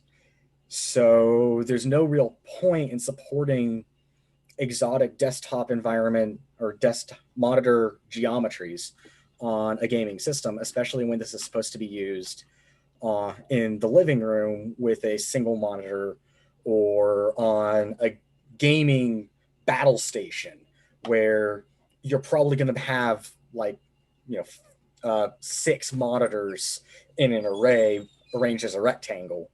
There's no real point in doing these more exotic geometries. And as long as it can scale to cover the whole thing and be usable and look decent, sorry, but your inverted T's and your L shapes and your portrait mode, okay, great for you, I guess, but we're not trying to program here. We're trying to play games and look good and be a console, because that's probably one of the few places that Linux hasn't penetrated really well is the console space. So that's my defense. All right, so really quick, Thomas. So you work on a gaming-based distro, and this is gaming-based distro. Are we going to see some? Is there a future foreshadowing here, or is this like an evolution? So this may end up being used to create another flavor of Draugr OS. Whether that'll actually come to fruition depends on the success of this project right here. But it's also being done because I had, trying to remember what his name is, Kai. Yep. I had him come to me one day, and he suggested that we actually start working on a hardware console that ships with Draugr OS pre-installed by default. Wow. So we've been working on that. There is no time scale. All I can tell you is that it will be shipping Draugr OS out of the box, and there will be 3 different versions of it at 3 different price points. So if you don't want a console that, is super exorbitant, but you want, something running Linux, you can get that. If you want something that out of the box has amazing performance, you can get that. And it'll all be using off-the-shelf PC components except for the case and the CAD files for the case will be publicly available in Interesting. case Well, that's really you cool. wanted to do that. It's still super hypothetical. We're working on the case right now. I personally am still a little bit skeptical on it, but I'm giving it a shot because, well, I do think it's a cool idea, because the closest thing you'll find to a Linux-based gaming console is the Ouya, which was an Android-based console, and it failed miserably. Or custom-made Raspberry Pi cases or consoles that just do RetroArch, Right. or Laka OS, and that's great and all, but RetroArch isn't a distro. Laka OS, if you don't know Linux real well, it's hard to install games that are Linux oriented, so from the repositories, and it's hard to get Steam on it. SteamOS, hot take, Better. SteamOS is trash, and it has Better- been trash for a while. What's that, Neil? Less said the better about SteamOS. Oh yeah. Honestly, yes. It sucks, to put it nicely. And Gamer OS is great. Don't get me wrong, they're great, but sometimes you want something a little bit more like a desktop, and that's the niche that Draugr OS tries to fill. But there's still nothing that's hardware that ships with Linux by default that is a console. So we're giving it a shot. Not sure if it's actually ever going to happen, but we're trying it, and we'll see. Yeah. Hey, man. Hey. Goals are good. Thomas, you know what? I can tell you one thing: if you don't try it, it definitely won't succeed. That's right. This is true, and that's why I'm actually giving it a shot. Kai made the design for the case, and I'm just taking that design and scaling it up and saying, okay, now we need to cut all these holes in it so we can fit stuff in here. And I have a friend of mine who's really good at CAD who's helping me out with that, because I am terrible at CAD, and CAD on Linux does not make that any better. No. So we'll see how it goes. I'll keep you guys updated. If All it right. works out, I will send everyone links to where you can buy it if you want to buy it, but that'll probably be a year or two down the line. So is there going to be a Biddle discount code? I make no promises, but Sure. we'll see what we can Probably do will when be. it gets closer to that. No, that's cool. It's like I said, you got to have goals, you got to have ambitions, Yeah. and sounds good, man. Yeah, and if Good luck to you, GCDE Thomas. thank you. And if GCDE takes off, then it'll probably ship with GCDE, because it makes sense. Yep. All right. Bill, you got any more derailments for us, or I'm you just good? waiting for stuff to happen so I can, I'm going to be like the Casey Jones engineer in a train, baby. Oh, you're doing a good job. Thanks for your help. I just want to know who got that reference, so if you can just put that in the YouTube chat, I'd be happy. All right. So we were talking about sound and video apps, and I think we got everybody's vote on that. And oddly, VLC kind of came out on top. Silently there. I mean, I guess it's great. It's a great application. It really fills the thing that plays everything just about. I mean, practically, almost. So, all right, cool. Next up is audio, video editing, and utilities. And I know Dan touched on this a little bit with his Audacity pick. But what's everybody got for audio and video editing that they use?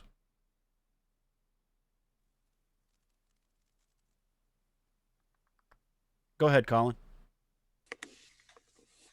Video editing for me, Blender. It's not on the list either, I don't think. No, it's not on the list. Well, we'll fix that. We'll fix that up. Blender. I like using Blender. Yeah. Yeah.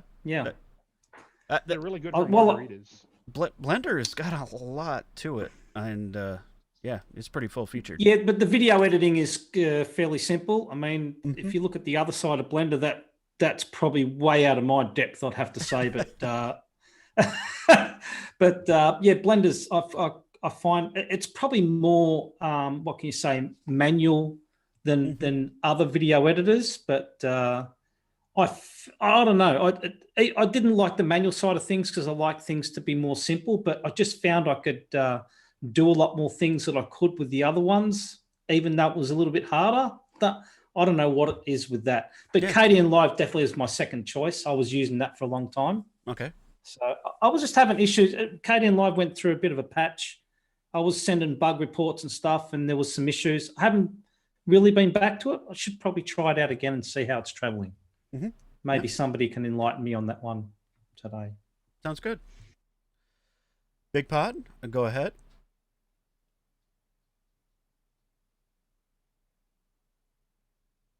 Big Pod, you seem to be muted, even though you're not muted. There you go. Any better now? Oh, that's much better. That's much better. Yeah. What you got? His cat ate his cord. Yeah. I use Kden Live, but it isn't the best. And truth be told, if I could, I'd probably jump to something proprietary and better. Mm-hmm. If it wouldn't be so pricey. Okay. Well, we'll put you down for Kden Live anyway. Thomas, go right ahead. Kden Live for video, Audacity for audio. Plain and simple. All right. Fair enough.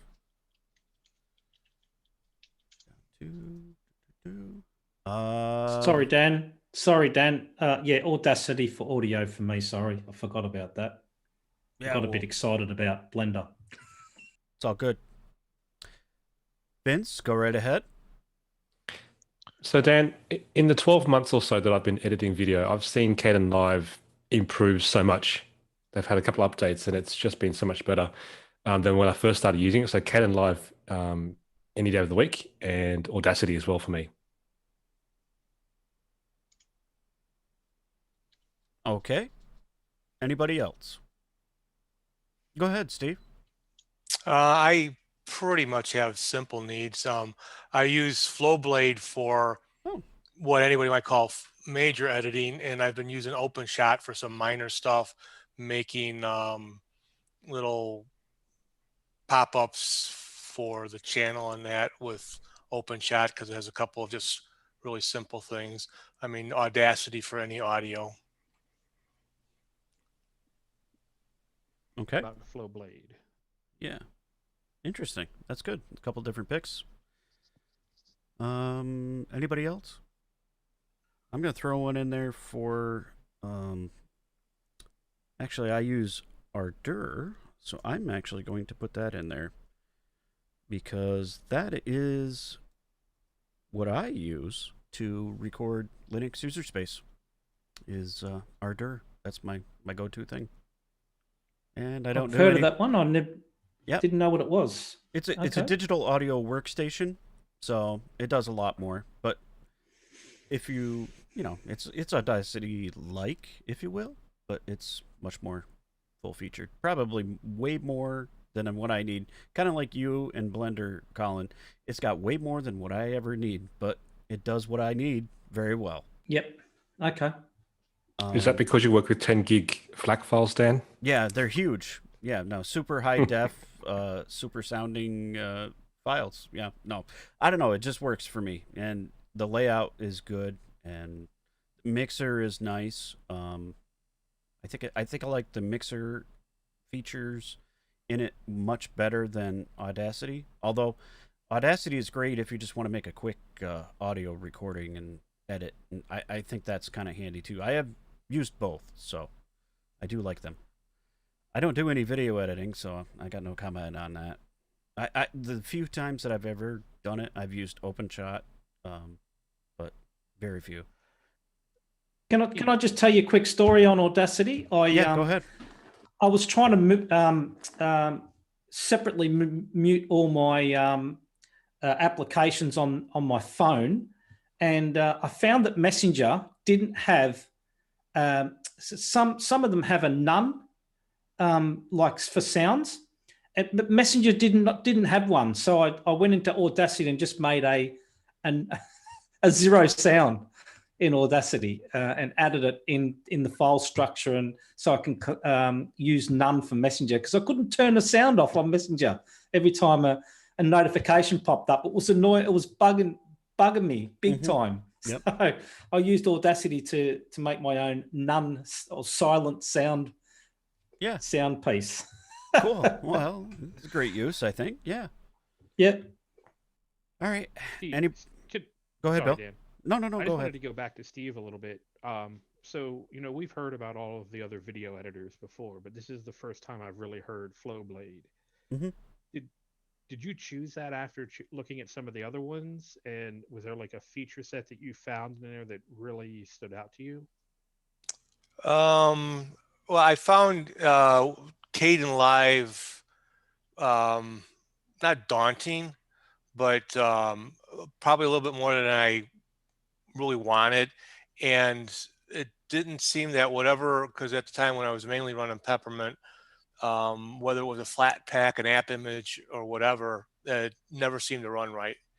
Was looking at a bunch of editors and ran across Flowblade. It's not extremely full featured, but as you get to use it, you're able to, work with it. I just started finally getting it to where when I was making videos and I was able to do a lot of editing, it went relatively quick once I got it. And I've been using actually the flat pack now for a while, and it stays updated and it works pretty good. I went to OpenShot, and I know there was the app image, but I also started using the flat pack on that one. I haven't really used it yet, but I'm curious because they have some things that you can do editing in Blender for some scene and transitions in that. Mm-hmm. I have not tried that out, but I thought that was pretty interesting because I didn't really see that much in any other type of video editor. Cool. Well, that's interesting. Yeah, it's not one that gets a lot of mentions, so that was good. I would like to mention something. Go ahead, Eris.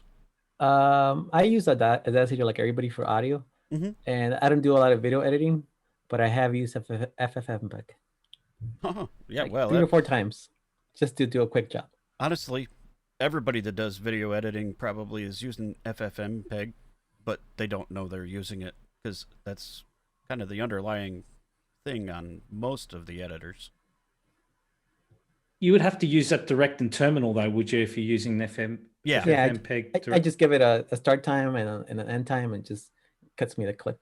That's all I need. That's kind of cool. Nice. No, that works. Yeah, it's a good idea. All right. I think I updated that. Yeah, Audacity is definitely the top pick. Probably lots of people doing audio, so that ranks right up to the top. Oh boy, Bill, I don't know if we got time for that one. We might skip. Looking at the clock. Oh, we got 20 minutes. We can get a lot in. Oh boy. You think we can get utilities in? That is so encompassing. That's probably a show. Yeah, I think so. Let's skip that one, and we'll move on down to communications. And so we've got like Discord, Telegram, Element, IRC, all those good things. What is everybody using there? That's almost a show, but not quite. All right, who's going to start off? Telegram. Telegram's top. All right. Telegram. What? We got 2 on the Telegram.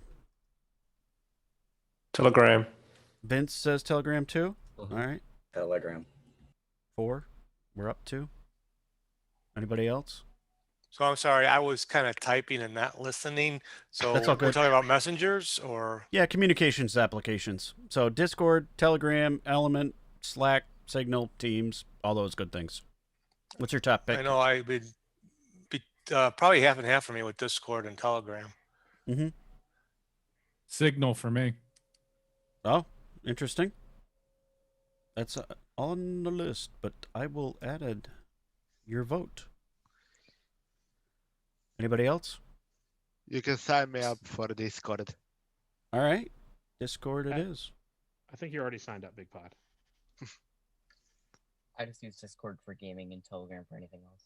Discord for definitely good for group calls. All right. We'll put you I will down for vote Discord. For Telegram. Mm-hmm. If I would give one insight to no one from Telegram that's listening, please get on your Bitcoin spammers because you have a slight issue. Yeah, we do. That is very popular. I have a Telegram question if you have some extra time. We do. Go ahead. I keep, because I got it open just about all the time for the Big Daddy Linux, channel. And I also have the Destination Linux channel. And I noticed that there's this new user called Matrix Telegram Bridge. Yes. I haven't figured out exactly what that's for or who it is. I can explain that. So that's basically a bot that you join to your channel, and it allows bridging between Matrix or Discord or some other protocol or, that sort of thing. So that particular bot bridges Matrix and Discord to the Telegram channel and vice versa. Yeah, so you're going both ways. So okay, I thought it was a bot of some sort, but I wasn't sure what its purpose was. It sure does pop up a lot. It does, because people on Matrix are typing away, and then their messages will show up on Telegram. That's how they show up. Well, thank you for answering that. Yep, no problem. I know we use one in Ubuntu to basically bridge IRC and Telegram together. Yeah, it is confusing if you don't know none of the people. Yeah. Well, if you look careful, you'll see their username right next to the bridge bot thing. Okay. Yep. That does come through. I've also, sorry, Dan. No, go ahead, Colin. No. I've also got MeWe on my phone, which a lot of people, when Google Plus shut down, went to MeWe, but I just find Telegram so much easier to use. And I noticed Facebook's not on there. No, Facebook isn't on the list. And you know what? As much as we give Facebook a hard time, I noticed during the week that we've lost a couple of years worth of photos, and I couldn't find any. So I actually went to Facebook and downloaded them from there. So that really come in handy for me, I must say. Yeah. Losing family photos is not a good thing. No. It's convenient, I guess. I'm not particularly fond of it, but whatever. Yeah. I just put my vote down for Telegram because, I use it a lot, and I read a lot of messages from everybody. We know. Yeah, no, I do. I go back through and I read the backlog. I try to catch up. I try to keep up, and I don't know. I enjoy it a lot. Definitely got my vote. I'm also on IRC a lot too, so between the two of them, it's kind of hard. And I seem to rarely visit Discord, although I'm trying to do it more than I have in the past. So kind of forcing myself a little bit on that. Because Discord is nice. But I think that it's a bit overwhelming, all these messenger things, to be honest, because there's just so many of them. And I joined Discord because I was watching EB, and I think I had Ferron on there as well. Yep. But it just I can't deal with it. There's just too many. There is a lot. There's a lot. There is too many. I tend to stick with Telegram because I find that such a user-friendly interface, to be honest. Yeah, it's great. I had my meltdown months ago. Yeah. It's very convenient. No, Telegram is super convenient. Yeah, and it's great on the phone. It's great on the computer. It's a good experience. Can't knock it. All right. Anybody got anything else? Oh, actually, Go ahead, you Bill. can knock it, Dan, because all you have to do is open up your app that tracks your battery usage on your phone. Oh. And once you start Telegram, you can actually just watch the battery just go off the cliff. Yeah. I know where that goes, yeah. So I actually use Telegram X on my phone, Mm-hmm. and it hasn't hit my battery too bad. That's good. The one thing I don't like about it is I use Android Auto a lot, and normal Telegram has that integration with Android Auto, but Telegram X does not. But otherwise, Telegram X has had theming for much longer than Telegram has. Right. So I already have it looking the way I like. And I'm not going to jump through the hoops to get my desktop Telegram theme on my mobile phone. So okay. I do very little theming. I turn it to the dark mode and I'm good. That's pretty much it. I like my devices to match. So since my laptop is black and red, my theme, I try to go black and red everywhere because then it matches and it looks nice. That makes sense. All right. Anybody, anything else with communications? No? Okay. Moving on, we will go to email clients. Wow. Here's one that ought to be short. Does anybody use email clients anymore? Me. Really? Okay. That's quite a few of us. Actually, most everybody. All right. What's everybody using? Go ahead. Go ahead, Dan. Thunderbird. Thunderbird. Thunderbird. On the desktop is Thunderbird. On my phone, it's the mail client off the phone. So. Okay. But it's all iMapping now, and it's not or IMAP, not the POP3. All my stuff is POP3. Really? Okay. Well, I have my own server set up though. I use A2 hosting to run my mail through it, and I just pay for the service for the mail. Interesting. Thunderbird on all my desktops and laptops, and Blue Mail on all my mobiles. Okay. Not heard of that one. What's that like? Nice and basic.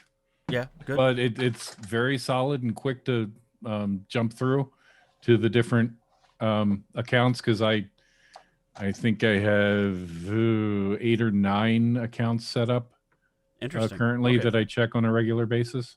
Mm-hmm. And it's just really simple on mobile to switch between them, as simple as it is on Thunderbird on the desktop. Okay, well, that's good to know.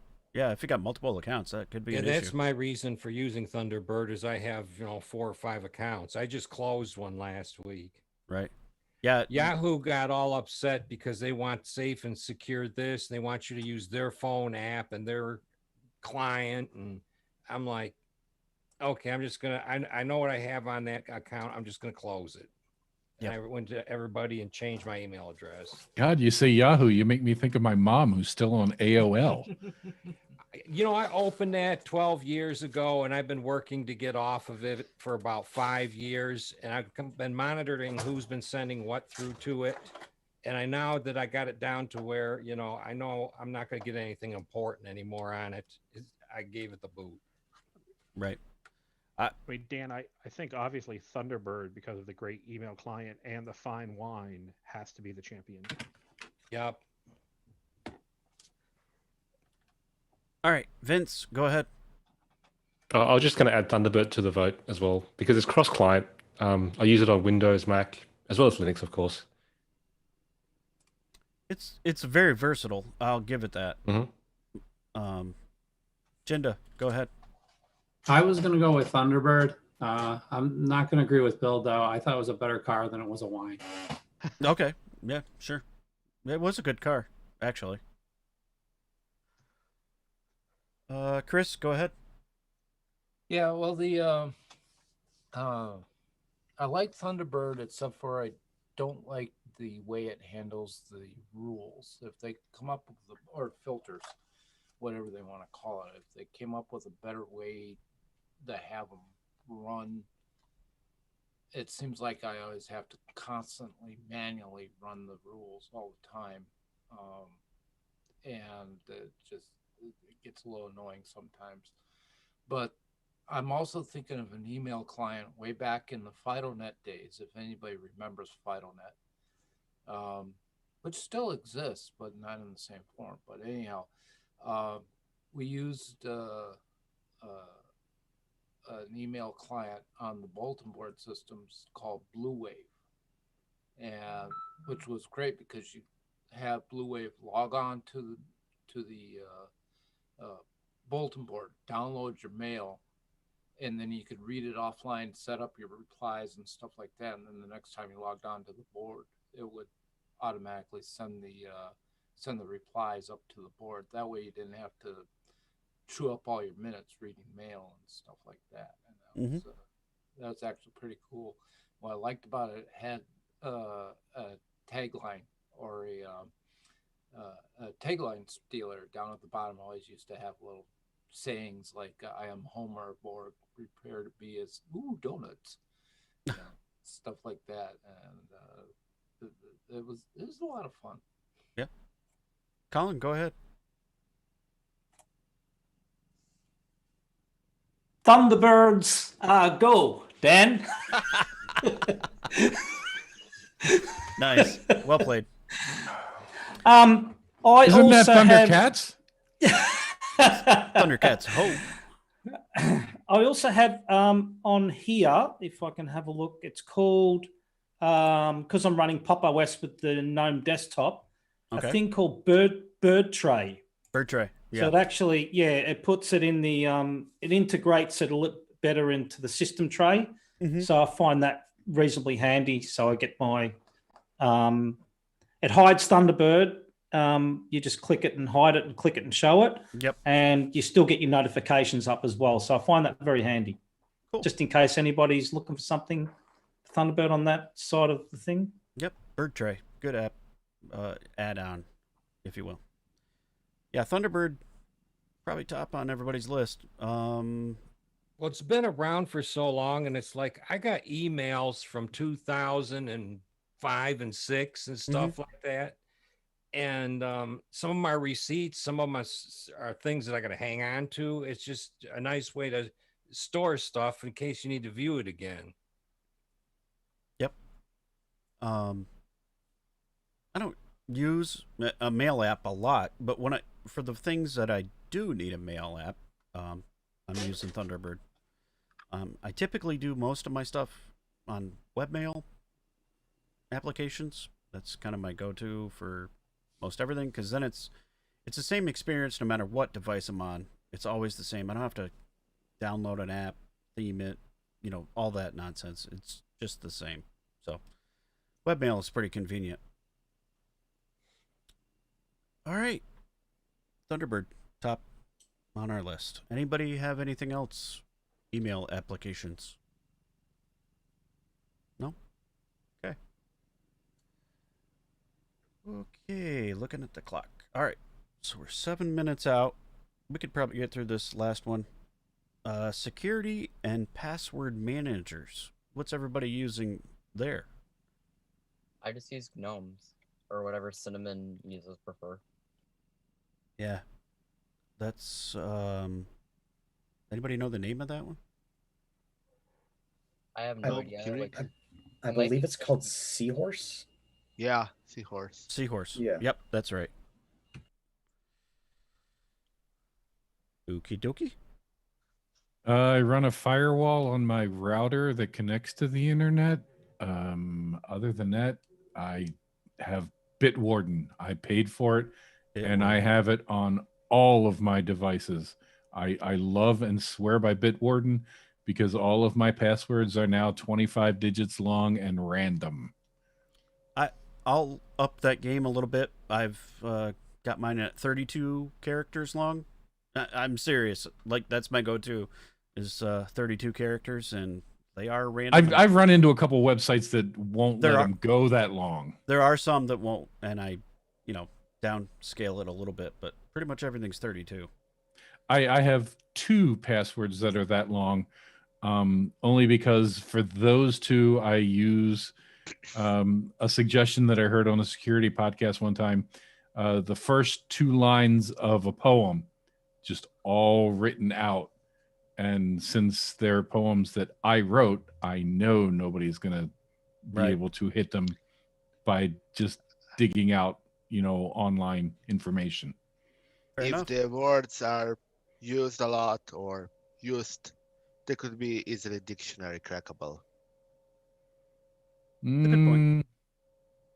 Not really. Depending on in how big of a big of a data set we're talking about. But if they are targeting you, it really. Oh, if they're targeting me, they're getting in no matter what password I'm Yeah. using. I accept and understand that. Or if you just have that password. Look at the speeds of current day computers and rules they have.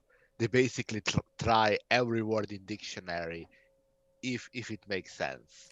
Yeah, but if you have like an ampersand followed by the sun was still abed when I awoke, ampersand, and summer stars alone did light the room, ampersand. It's still going to take a dictionary a long time to crack that. No, because those are common words. Yeah, but if they're all Probably. strung together without spaces and the three extra characters in there, it doesn't match up with you. No, they have rules. They have rules to say change Z to 3. I've seen that. So basically, anything you think about it, one hacker will have a rule for it. Oh yeah, if they want in, they're getting in. But normal, it's like the TSA. They're only there to stop the amateurs. You know, and you know, long passwords are only there to stop the amateurs. There is a lot more security than just password. That's true. All right, Big Pod, go ahead with your choice. I use LastPass. My passwords are also long. I believe the shortest one is 32 characters. But without the counting of those that I have to have shorter. Mm-hmm. I don't count those. But for important accounts, I have, I believe, even more than that. So yeah, I have all random, big letters, small letters, numbers, and characters. Yeah. Because my rule is, if a human can remember it, computer can crack it. Sure. My question is, has anybody else come across websites? I've had 2 websites now that they have updated their security, and I had 24 character long, very random capital, not capital, numbers, characters. And when they say they update their security, suddenly the new password I have to have can have one and only one capital letter and one and only one digit. Yeah, that's not good. And I get on the chat and I start screaming at them. And I'm like, no, I'm not going to change my password when you're telling me I have to make it less secure. And they're like, I don't understand. I'm like, then you don't understand security. Right. That's a good point. But I've had 2 websites now, and one of them is my phone provider. So my new password is basically, if anyone hacks this account, I'm going to sue you. All right. send them a message. Yep, that's good. Yep. Vince, go ahead. KeyPass XC for me. I like to have my main password file with me all the time. I don't like it anywhere in the cloud anywhere. I know that Bitwarden's sort of got a bit of traction these days, and you can do a local installation, which I need to try. But I've used KeyPass for so long, it's really hard to switch. Yeah, you can. And I will say exporting from KeyPass and importing into Bitwarden, they have tools for that. So if and when you do choose to do so, you can. So that's good to know. Mm-hmm. Thomas, go ahead. So I use Bitwarden. I have it on all of my personal devices due to the simple fact that I can't remember my server password because it is completely random and 128 characters long. My password length varies depending on what I need. If I need to be able to remember it myself in order to get into something quickly, then it'll be like 6 or 8 characters. But if I want something to be locked down, secure, I max out everything. Because, like, sorry guys, but the more you max out those things, the more secure it is. If you can't remember it, oh well. You know, which, you know, most of us here know that. It's great. The only issue I have with it is my phone. I occasionally change the screen resolution on it in order to save power, and Bitwarden doesn't like that at all. Interesting. And it looks extremely ugly when I do that, because apparently Bitwarden, it does check your screen resolution occasionally to see how it needs to scale itself. Okay. It doesn't check it every time you start the app. It only checks it every once in a while. So there'll be times where it's super, super small because your resolution was, like 1024 by 768 or whatever. And, it was scaled okay for that. But now you're back at 1080p and things are tiny. Or you were at that 1080p and now you're back at 1024 by 768. And now things are absolutely massive. So it can do that on my phone and look ugly. And I want to have my own personal server with Bitwarden. Mm-hmm. And I tried to set it up, but my server, the poor thing, is already doing enough as it is. Yeah. I mean, you gotta have a place to put it. Yep, makes sense. Right. Which, like, I have this disk space to handle it. I have the CPU to handle it. Right. Because my CPU idles at like 5%, and my disk space is only like 30 gigs taken up out of a terabyte. I can handle it. The issue is more of like port usage. Sure. And it's difficult. I couldn't figure out how to get it set up and working because me and Docker don't get along. You need a reverse proxy. That's what you need. I just got one of those set up. Well, there you go. I'll figure it out one day. You sure will. Yeah, cool. One day. All right, Chris. I'm sorry. Go ahead, Thomas, because we're getting near the end here. We wanted to get Chris in. Okay. I was just going to say, I always suggest Bitwarden since it's open source. So. Mm-hmm. All right, Chris, you're going to be the last customer of the day. Okay, and my company gave us a dash line as a part of a perk of being an employee of DXC, but I never use it. I have it set up. I never use it. What I have is I just have a simple text file on my phone that's encrypted. And it saved me a lot of grief a lot of times. The thing is, for my administrator accounts on the Windows machines, we need at least 16 characters.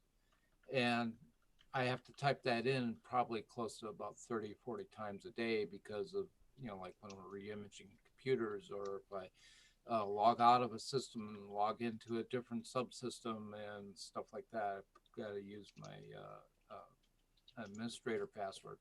So trying to keep that up with a password manager just doesn't work very well.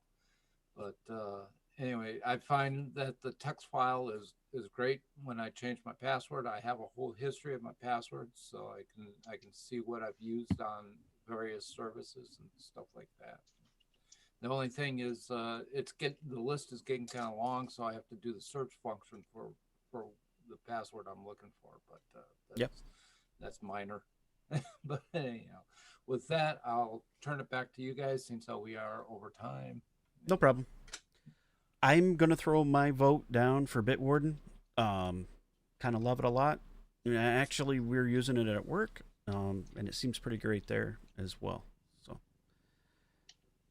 Bitwarden does come out on top, but we had lots of votes for various different applications. Everybody's using something a little bit different. It wasn't, a runaway winner. So interesting. Okie doke. That's gonna do it for the show. But before we close out, we'll have last word.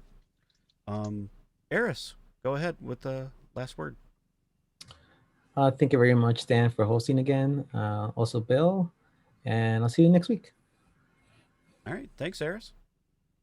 Tony, last word. Yeah, thanks, Dan, for hosting the show again this week, and Bill for backing you up. Take care, everyone, till next week, and I hope to see you all same time, same place. All right, thanks, Tony. Joshua, last word. I just didn't come much today, but it's always nice to be here and come on. So yeah, thanks to everyone for coming. I'll see you later. All right, thanks. Dan Kelly, last word. Thanks, Dan, for hosting the show and filling in for Rocco so he could get some kind of a break. I don't even remember Rocco ever taking a break, I know. except when he got sick. Yep. Yeah. Yeah. And I want to thank all your helpers that are helping you to put on the show. And we had a lot of great topics tonight come up and a lot of things brought out that people didn't know.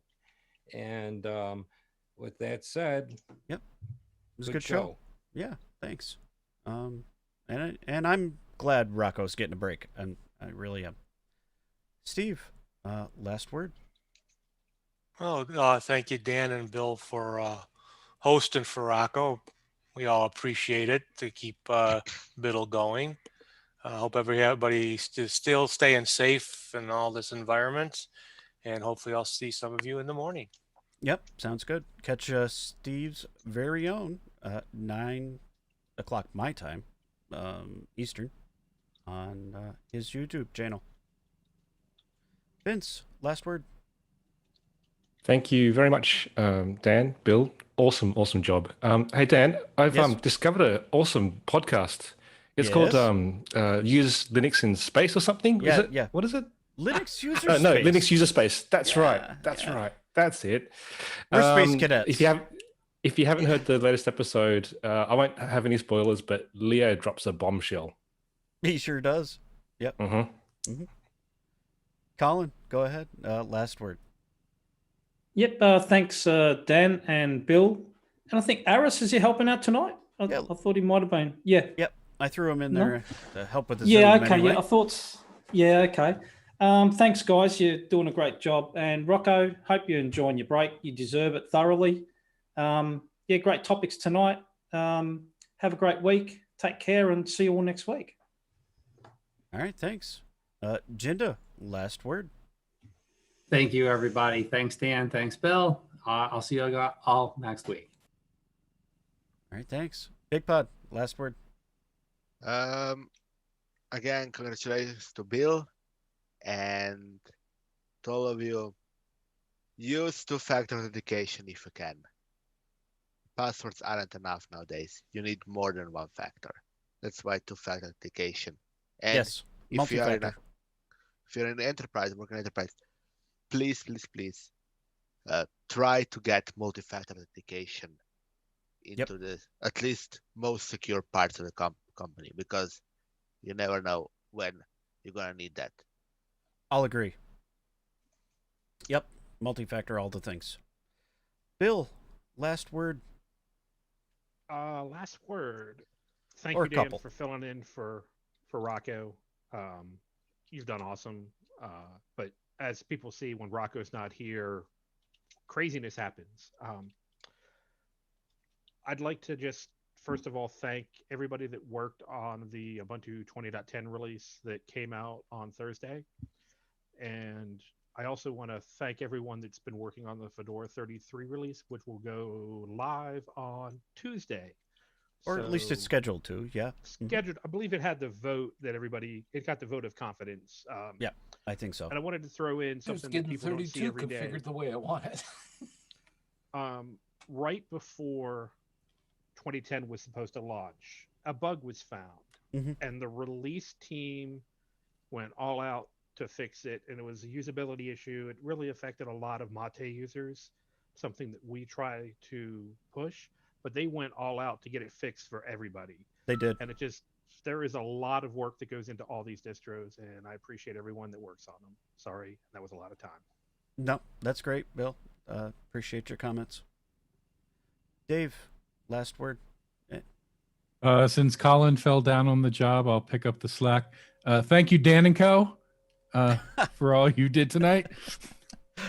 And it's good to be back, and hopefully I can make it again next week. It's good to have you here, Dave. Missed you. Yeah, thanks, Dave. Tavis, last word. All right. Well, sorry I was almost an hour late tonight, but dinner's kind of a thing you need to live. Hey, priorities. Yeah. Also, sorry I rambled a little bit about GCDE.